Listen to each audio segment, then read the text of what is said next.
Hi, ഞാൻ വീണ്ടും വന്നു. എന്തൊക്കെയുണ്ട്, സുഖമാണോ? പിന്നെ വേറെ എന്തുണ്ട്? അവിടെ മഴയൊക്കെ ഉണ്ട്. ഇവിടെ നല്ല മഴയാണ്. അത് ഇപ്പം ഇച്ചിരി വെയിലുണ്ട്. അപ്പോൾ നമുക്ക് വീഡിയോയിലേക്ക് പോവാം. ഇന്ന് ഞാൻ കൊണ്ടുവന്നിരിക്കുന്നത് ഒരു പുളിശ്ശേരിയാണ്. അതായത് കുമ്പളങ്ങ പുളിശ്ശേരി. അത് ഞാൻ ഈ പറഞ്ഞതുപോലെ കുട്ടികൾക്ക് എല്ലാവർക്കും ഉണ്ടാക്കാൻ പറ്റിയ ഒരു വിഭവമാണ് പുളിശ്ശേരി. അത് കുമ്പളങ്ങ വെച്ചിട്ടും കുമ്പളങ്ങയും ക്യാരറ്റും കൂടെ ഇട്ടിട്ടുണ്ടാക്കുന്നതാണ്. അപ്പോൾ അതിന് നമുക്ക് എന്തൊക്കെ സാധനവും വേണമെന്ന് നോക്കാം. വരും. കുമ്പളങ്ങ, ഇതാണ് കുമ്പളങ്ങ, കണ്ടോ? ക്യാരറ്റ്, പിന്നെ ഞാൻ അരിഞ്ഞു വെച്ചിട്ടുണ്ട് കുമ്പളങ്ങ ഒരു കഷ്ണം, ഒരു കപ്പ് വരും. ഇത് രണ്ടും കൂടെ ഒരു കപ്പും ഒരു ചെറിയ ക്യാരറ്റും ഒരു ചെറിയ കഷ്ണം കുമ്പളങ്ങ, ഇതിൻ്റെ പകുതി കുമ്പളങ്ങ. അത് കഴിഞ്ഞിട്ട് അതിൻ്റെ കൂടെ വേണ്ട സാധനങ്ങൾ ആദ്യം നമുക്ക് കുമ്പളങ്ങ വേവിച്ച് വെച്ചതിന് ശേഷം പുളിശ്ശേരിക്ക് അരയ്ക്കാനുള്ള സാധനങ്ങൾ ഞാൻ പറഞ്ഞുതരാം. കുറച്ച് തേങ്ങ, ഒരു 3/4 കപ്പ്, അരക്കപ്പ് മതി, അരക്കപ്പ് തേങ്ങ. പിന്നെ അതിൻ്റെ കൂടെ വേണ്ടത് പുളിശ്ശേരിക്ക് അരയ്ക്കാനുള്ളത് എല്ലാവർക്കും അറിയാമല്ലോ. ജീരകം, ഒരു കഷ്ണം വെളുത്തുള്ളി, ഒരു പച്ചമുളക്, പിന്നെ വേണ്ടത് തൈര്, പിന്നെ വേണ്ടത് ലാസ്റ്റിൽ വേണ്ടത് കറിവേപ്പില, ഫ്രഷ് കറിവേപ്പില. ഇതിൻ്റെ കൂടെ ഞാൻ ഒരു കാര്യം കൂടെ പറയാൻ മറന്നുപോയി, പച്ചമുളകും കൂടെ വേണം. അപ്പോൾ ഇതിൻ്റെ കൂടെ വേവിക്കുമ്പോഴും ഇത് ആദ്യം വേവിക്കുക. കുമ്പളങ്ങയും ക്യാരറ്റും ഒരു കഷ്ണം ഇഞ്ചിയും ഒരു പച്ചമുളകും കൂടെ ഇട്ട് വേവിക്കുക. അത് കഴിഞ്ഞ് വേവിച്ചതിന് ശേഷമുള്ള കാര്യങ്ങൾ ഞാൻ കാണിച്ചു തരാം.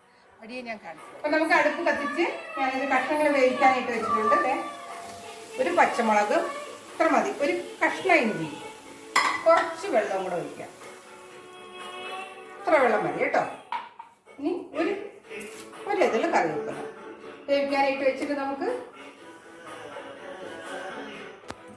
ഇപ്പം ഇത് ഞാൻ ഈ പച്ചമുളകും ഇട്ട് ഒന്ന് വേവട്ടെ. എന്നിട്ട് നമുക്ക് അതിൻ്റെ കൂടെ കുറച്ച് ഉപ്പും കൂടെ ഇട്ട് വയ്ക്കാം. ഞാൻ കല്ലുപ്പാണ് ഇപ്പം ഇട്ടിരിക്കുന്നത്, അത് വെന്തോളും.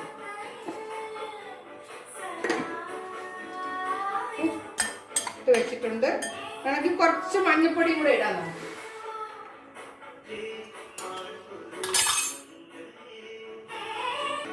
ഒരു 1/4 ടീസ്പൂൺ നമ്മൾ മഞ്ഞൾപ്പൊടി ഇട്ടിട്ടുണ്ട്. ഒരു സ്പൂൺ ഉപ്പും ഇട്ടിട്ടുണ്ട്. ഇനി അവിടെ ഇന്ന് ഒരു കറിവേപ്പില, ഇതെല്ലാം കൂടെ ഇട്ട് നമുക്കൊന്ന് വേവട്ടെ. വെന്തതിന് ശേഷം നമുക്ക് അതിന് മുമ്പ് ഒരു കാര്യം പറഞ്ഞോട്ടെ. അരയ്ക്കാനുള്ള ഞാൻ കാണിച്ചു തരാം. ഒരു 1/2 കപ്പ് തേങ്ങ, ഒരു പച്ചമുളക്, ഒരു 1/4 ടീസ്പൂൺ ജീരകം, പിന്നെ ഒരു വെളുത്തുള്ളിയും കൂടെ ഇടുക. അതിൻ്റെ കൂടെ ഞാൻ ഇച്ചിരി കറിവേപ്പില അരയ്ക്കും കേട്ടോ. എന്നിട്ട് ഇതിൽ കുറച്ച് വെള്ളം കൂടെ ഒഴിച്ച് നമുക്ക് അരച്ചുകൊണ്ട് വരാം. ഓക്കെ. പച്ചമുളക്, ജീരകം, കുറച്ച് കറിവേപ്പില, തേങ്ങ, അല്പം മഞ്ഞൾപ്പൊടി, ചെറിയ സ്പൂണിന് 1/4 ടീസ്പൂൺ മഞ്ഞൾപ്പൊടി കേട്ടോ. അപ്പം നമുക്ക് അരച്ചുകൊണ്ട് വരാം. ഓക്കെ. അപ്പം നമുക്ക് തുറന്ന് നോക്കാം. വെള്ളമെല്ലാം വറ്റി, കഷ്ണമെല്ലാം വെന്തു. ഇതൊക്കെയാണിത്. കുമ്പളങ്ങയും ക്യാരറ്റും പച്ചമുളകും മാത്രമാണ് ഞാൻ ഇട്ടിട്ട്, ഉപ്പിട്ടിട്ടുണ്ട്, കുറച്ച് മഞ്ഞൾപ്പൊടി, ഒരു നുള്ള് മഞ്ഞൾപ്പൊടി ഇട്ടിട്ടുണ്ട് കേട്ടോ. ഇനി നമുക്ക് അരപ്പൊഴിച്ച് കൊടുക്കാം. അരപ്പിൽ ഞാൻ അരച്ച സാധനങ്ങൾ മഞ്ഞൾപ്പൊടി, ജീരകം, ഒരു പച്ചമുളകും, ഒരു വെളുത്തുള്ളി, ഇത്രയാണ് ചേർത്തിട്ടുള്ളത്. എന്നിട്ട് നല്ല ഫൈനായിട്ട് അരച്ചുകൊണ്ട് വന്നു, നല്ലവണ്ണം മഷി പോലെ അരച്ചുകൊണ്ട് വന്നു. ഞാനിത് ഒഴിക്കുകയാണ്.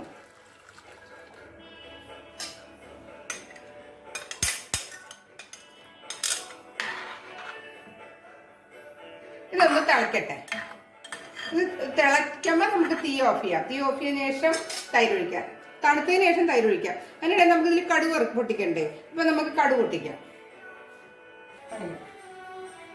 ഞാൻ എണ്ണ 2 സ്പൂണോളം എണ്ണ ഒഴിച്ചിട്ടുണ്ട് കേട്ടോ.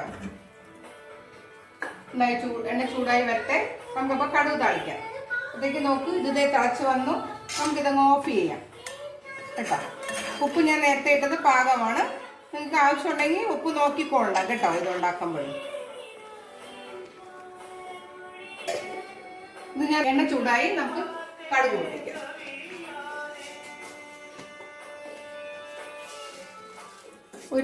ഒരു സ്പൂൺ, 1.5 ചെറിയ ടീസ്പൂണിന് കടുകിട്ട്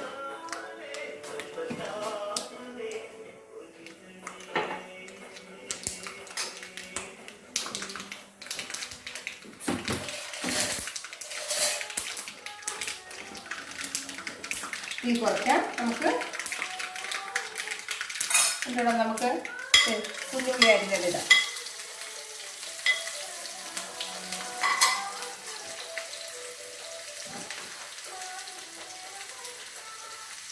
പച്ചമുളക്,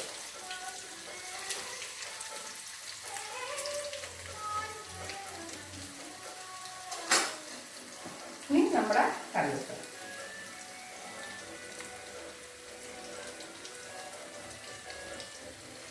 രണ്ട് തണ്ട് കറിവേപ്പില.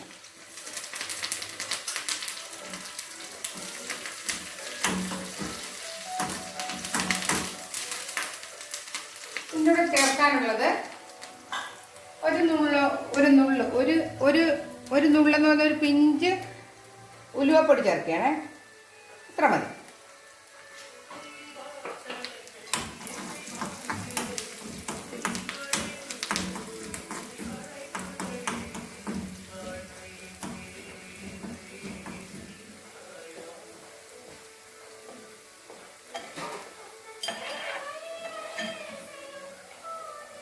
ഇത് ഞാൻ തുറന്നു നോക്കി, ഇതിലെ ചൂടെല്ലാം പോയി, ചൂട് കുറച്ചൊന്ന് ആറിയിട്ടുണ്ട്. ഞാൻ തൈര് ഒഴിക്കുകയാണ്. അത്ര കട്ടി തൈര് വേണമെന്നില്ല. പുളിശ്ശേരിക്ക് നമുക്ക് ഒത്തിരി കട്ടിയായിട്ട് വേണ്ടല്ലോ. പുളിശ്ശേരിക്ക് കുറച്ച് വെള്ളമായിട്ടിരിക്കണമല്ലോ. അപ്പം ഞാൻ തൈര് ഒഴിച്ചിട്ടുണ്ട്. നല്ല പുളിയുള്ള തൈരാണെങ്കിൽ കുറച്ച് ചേർത്താൽ മതി. നമുക്കിതിൽ കടുക് ഒഴിക്കാം.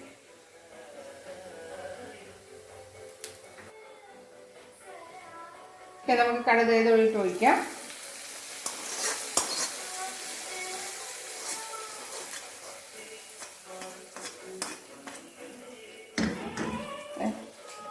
നല്ലൊരു പുളിശ്ശേരി റെഡി ആയിട്ടുണ്ട്. ഇതെല്ലാവർക്കും ഉണ്ടാക്കാൻ പറ്റും, കുട്ടികൾക്ക്. ഇതിൽ ഞാൻ ഇട്ടിരിക്കുന്നത് കുമ്പളങ്ങയും ക്യാരറ്റുമാണ്. പിന്നെ തേങ്ങ അരച്ച് വെച്ചിട്ടുണ്ട്. പുളിശ്ശേരിക്ക് തേങ്ങ അരയ്ക്കുന്ന എല്ലാവർക്കും അറിയാമല്ലോ. ജീരകം, പച്ചമുളക്, വെളുത്തുള്ളി, തേങ്ങ, ഒരു 1/4 ടീസ്പൂൺ മഞ്ഞൾപ്പൊടി. നല്ല രുചിയാണ്. ചോറിൻ്റെ കൂടെ ഇത് ഏറ്റവും നല്ലൊരു കറിയാണ്. ചോറും പുളിശ്ശേരി ഒരു അച്ചാർ മാത്രം മതി കഴിക്കാൻ.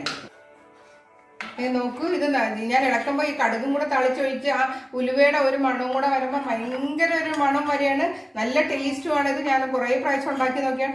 കൊച്ചു കുട്ടികൾക്കും ഉണ്ടാക്കാം. പ്രത്യേകിച്ച് കല്യാണം കഴിച്ച് നിൽക്കുന്നതും കല്യാണം കഴിക്കാൻ പോകുന്ന കുട്ടികൾക്ക് എളുപ്പത്തിന് ഉണ്ടാക്കാൻ പറ്റിയതാണ്. ഹസ്ബൻഡിന് ഉണ്ടാക്കി കൊടുക്കാൻ പറ്റും. നല്ലോണം എല്ലാവരും ഉണ്ടാക്കി കൊടുത്തിട്ട് എനിക്ക് കമൻറ്റ് പറയണം. ഒരു കാര്യം ഞാൻ പറയാൻ മറന്നുപോയി, എനിക്ക് കാണാത്തവർ സബ്സ്ക്രൈബ് ചെയ്യണം, ലൈക്ക് ചെയ്യണം, കമൻറ്റ് ചെയ്യണം. ഓക്കെ, അപ്പം ഞാൻ അടുത്ത ഒരു വീഡിയോയിലൂടെ വരുന്നവരെ നമസ്കാരം.